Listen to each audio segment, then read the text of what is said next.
날렵하고 민첩하며 강력하고 기수와 날개에 수많은 기관총을 장착한 제2차 세계대전의 전투기들은 중세 최고의 기사들의 비견될 만한 위치를 역사에 새겼습니다. 적 전투기와 공중전에서 싸우는 전투기의 모습이 우리의 상상력을 사로잡기 때문에 이런 현상이 전혀 놀랍지 않습니다. 하지만 1930년대에는 일부 사람들에게 공중전의 시대가 이미 과거의 일로 여겨졌습니다. 거대한 폭격기의 엄청난 위력으로 인해 머지않아 도시들이 하늘에서 쏟아지는 죽음에 의해 지도에서 사라질 것이라는 의미였습니다. 이 폭격기들은 강력하면서도 빨랐고 영국은 점점 더 절박해졌습니다. 그들은 이 새로운 폭격기들에 대한 해답이 필요했습니다. 그래서 그들은 혁신적인 새로운 개념의 도박을 걸었습니다.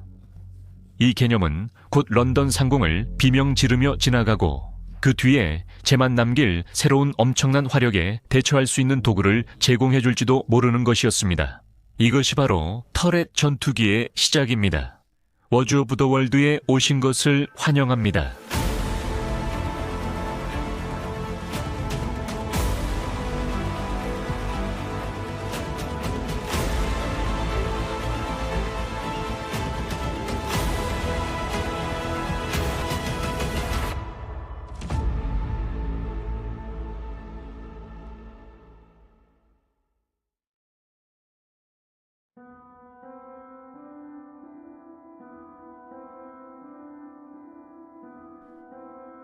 (21세기에는) 공군력이 현대 전장에서 가장 지배적인 요소이기 때문에 1930년대 초반에 공중에서 전쟁을 치른다는 개념이 얼마나 새로운 것이었는지 실감하기 어렵습니다. 비행기 자체는 겨우 27년 정도밖에 되지 않았지만 실제로 무기로서 쓸만했던 기간은 약 16년에 불과했습니다. 그래서 미래의 공중전이 어떻게 펼쳐질지 고민하던 군사 전술가들은 새로운 전술을 개발하기 위해 참고할 수 있는 자료로 고작사 연간의 1차 세계대전 경험밖에 없었습니다.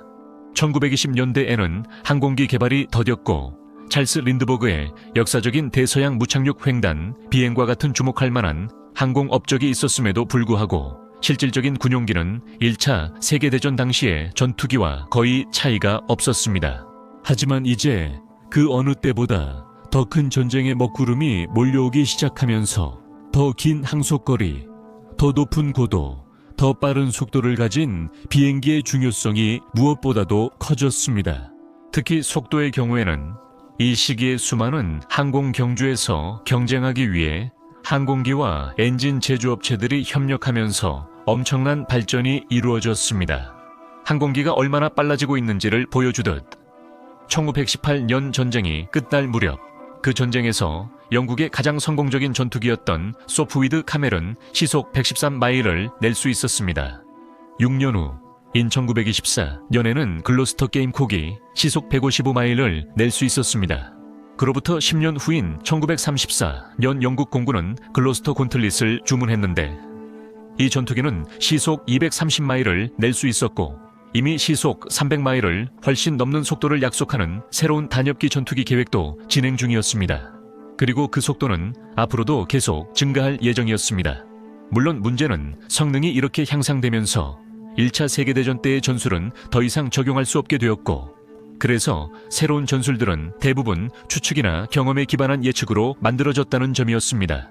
서부 전선에서 얻은 교훈들이 무시되자 영국 항공성과 공군 지휘부 내에서도 도그파이트 시대가 끝났다는 의문이 제기되었습니다. 특히 정면 충돌 시의 높은 속도는 조종사가 감당하기 어려워 보였습니다.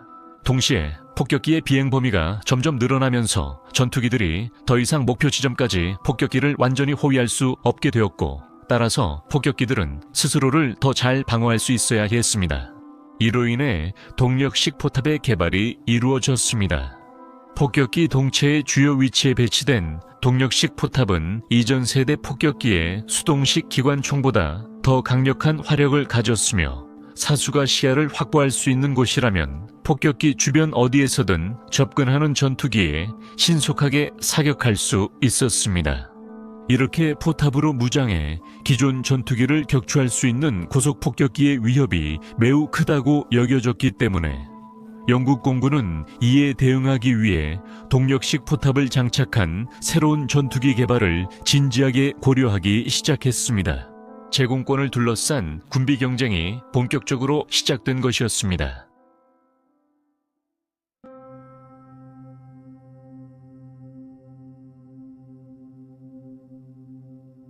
1930년대 초 영국 공군의 호커 하트와 같은 새롭게 개발된 단발 경폭격기들은 당시 대부분의 전투기보다 더 빠른 것으로 밝혀져 요격이 사실상 불가능하게 되었습니다.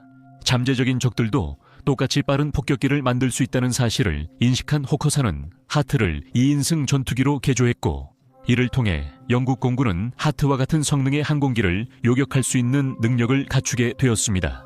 그 결과 탄생한 것이 호커 대문으로 512마력의 롤스로이스 캐스트럴 V12 엔진을 장착해 복엽기를 시속 182마일로 비행시킬 수 있었습니다.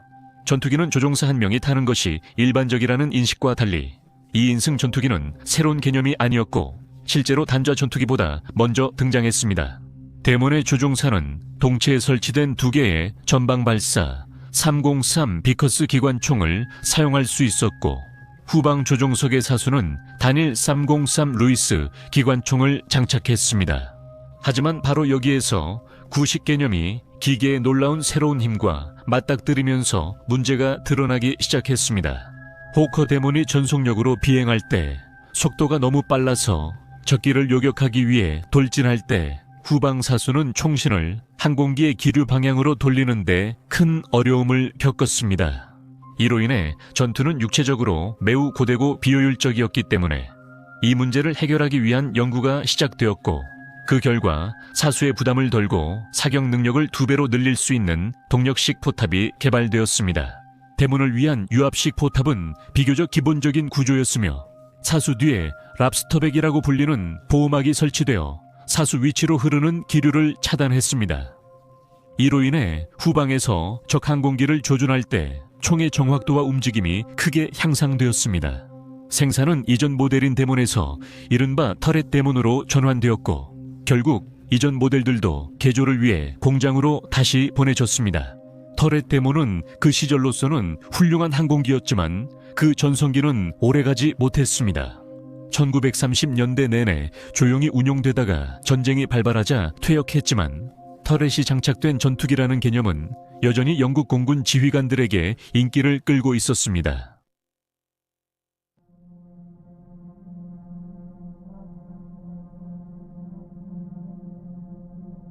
아마도 이 새로운 항공전 시대의 선두주자가 되고 싶었던 것인지 1935년 영국 항공성은 F935 규격을 발표했습니다. 이 규격은 조종사 뒤에 터렛을 장착한 대형 단엽 전투기를 영국 공군이 운용하길 바란다는 내용을 담고 있었습니다. 당시 수많은 영국 항공기 제조사들 중에서 2가지 설계안이 최종적으로 선정되었습니다. 하나는 이미 터렛 대문을 제작했고 훗날 전설적인 허리케인 전투기를 생산하게 될 호커사의 것이었고, 다른 하나는 호커의 터렛 대문을 계약 생산하고 오버스트랜드 폭격기를 제작하면서 동력 터렛에 대한 풍부한 경험을 쌓고 있던 볼턴폴사의 것이었습니다. 항공성이 처음에는 호커의 설계안에 관심을 보였지만 결국 볼턴폴의 제안이 호커의 항공기를 제치고 생산 주문을 따내게 되었습니다. 이 신형 항공기는 복엽기가 아닌 단엽기라는 점, 그리고 비행 중 공기역학적 효율을 높이기 위해 착륙 장치를 접을 수 있다는 점 등 차세대 전투기에 표준이 되어가던 여러 특징들을 도입했습니다. 동력은 롤스로이스 멀린 엔진에서 공급되었으며 이 엔진은 향후 몇 년간 영국 공군 전투기의 표준 동력권이 될 예정이었습니다. 허리케인과 슈퍼마린 스피파이어에도 이 엔진이 채택되었습니다. 포탑의 강력함에는 대가가 따랐습니다. 이 항공기는 다른 전투기들보다 느렸으며 시속 300마일을 겨우 넘길 수 있었습니다. 포탑은 내시 프레이저 내시사가 설계했고 마주보는 2쌍의 303 기관총 내정이 장착됐습니다. 처음에는 수동으로 회전했지만 나중에는 유압식 동력 시스템이 장착되어 포탑 전체가 360도 회전할 수 있게 되었습니다. 하지만 조종사가 기관총을 프로펠러나 꼬리 방향으로 조준하면 총이 전기적으로 차단되었습니다. 하지만 이 포탑이 신형 항공기의 주 무장이 될 것으로 의도되었기 때문에 설계자들은 전방 발사 무장을 포함하지 않았습니다. 그들은 포탑만으로도 적 항공기와 교전하는 데 충분하다고 확신했습니다. 볼턴폴 디파이언트로 명명된 이 신형 포탑 전투기는 1937년 8월 11일 처음으로 비행에 성공했고 1년 이내에 인수시험을 진행하고 있었습니다.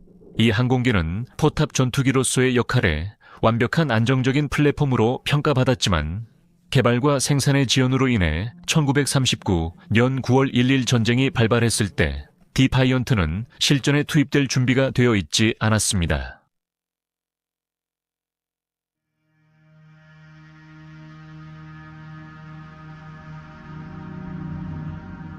영국 공군 로열 에어 포스은 1918년 4월 1일 육군 로열 플라잉 콥스와 해군 로열 네이벌 에어 서비스가 합쳐져 창설됐습니다.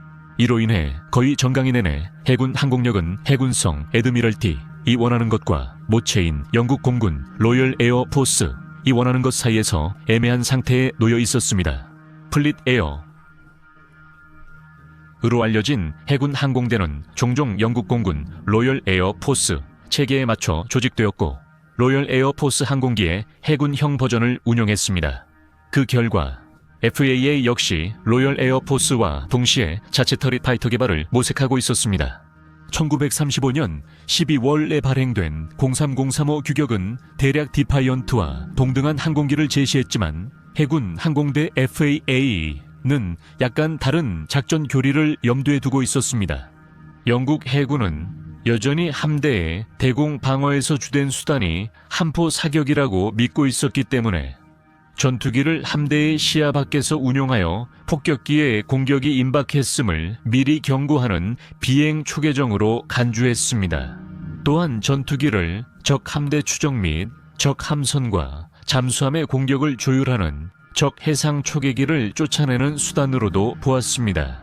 이러한 이유들 때문에 영국 해군 항공대는 앞으로의 전쟁에서 고성능 전투기와 맞서 싸워야 할 것이라고 전혀 예상하지 못했고 그래서 1939년 이전에는 허리케인이나 스피파이어의 해군형을 요구하지 않았습니다. 볼턴폴은 영국 공군의 요구사항에 맞춘 설계를 해군 항공대의 요구에 맞게 수정하여 본질적으로 해군형 디파이언트를 제안했습니다. 하지만 결국 계약은 블랙번 컴퍼니에게 돌아갔는데 이 회사는 당시 해군용으로 개발 중이던 SCUA 범용 전투기의 개량형을 제안했습니다. 저익 단엽기 설계였던 이 다소 평범한 스큐어는 해군이 자국 항공기의 활용을 어떻게 바라봤는지를 잘 보여줍니다. 이 기체는 육상 기반 동급 기체보다 느렸지만 여전히 전투기, 급강하 폭격기, 정찰기라는 세 가지 주요 임무를 모두 수행해야 했고 항상 전함의 함포에 비해 2차적인 역할로 여겨졌습니다. 블랙번 록이라는 이름이 붙여진 이 신형 항공기의 시제기는 1938년 12월 23일에 처음으로 비행했으며 이후 세대가 1939년 3월에 정부 평가를 위해 마틀섬 히스로 옮겨졌습니다. 이 해군 터렛 전투기는 성능이 매우 실망스러웠습니다. 최고 속도는 시속 223마일로 디파이언트보다 80마일이나 느렸습니다. 참고로 디파이언트도 스피파이어보다 느린 기체였습니다. 또한 많은 해군, 항공대 항공기들처럼 록 역시 수상기로 운용될 것으로 기대되었지만 이 구성으로 시험 비행을 하는 동안 항공기는 극도로 불안정한 것으로 드러났고 그 결과 시제기 한 대가 추락하고 말았습니다. 문제를 해결하기 위해 소폭의 재설계가 이루어졌지만 부력 장치 때문에 록의 속도는 더욱 떨어져 최고 속도가 시속 193마일에 불과하게 되었습니다. 결국 이 부력 장치는 실전에서는 사용되지 않았습니다. 해군 항공대장 알렉산더 램지 제독은 록에 전혀 감명을 받지 못해 1938년에 이 프로젝트를 즉시 중단하고 더 유능한 설계에 집중할 것을 권고했습니다. 불행하게도 관료주의가 그보다 한 발 앞섰고 재무장이 절실히 필요했던 상황에서 항공성은 이미 록 136대를 주문해 버렸습니다. 이 주문은 블랙번사가 과도한 업무로 인해 하청을 준 볼턴폴의 생산 라인에 혼란을 줄 수 있다는 이유로 취소되지 않았습니다. 이렇게 해서 해군 항공대는 원하지도 않는 터렛 전투기로 제2차 세계대전을 시작하게 되었습니다. 이렇게 해서 유럽의 평화로운 시기에 막이 내리고 세계는 다시 한번 이전에도 이후에도 볼 수 없었던 죽음과 파괴의 소용돌이 속으로 던져지게 됩니다. 그리고 보시다시피 터렛 전투기 계획의 균열이 이미 드러나기 시작했습니다. 이러한 균열은 곧 거의 완전한 붕괴로 이어질 것이며 제2차 세계대전 이 끝나기 전에 터렛 전투기라는 개념이 불타 없어지는 모습을 보게 될 것입니다. 다음 시간에 What's Up the World에서 영국에 실패한 슈퍼웨폰 터렛 전투기의 몰락에 대한 이야기 아이브로 다시 찾아뵙겠습니다. 이 영상을 좋아요 눌러주시고 채널 구독도 부탁드립니다. 다음 시간에 뵙겠습니다.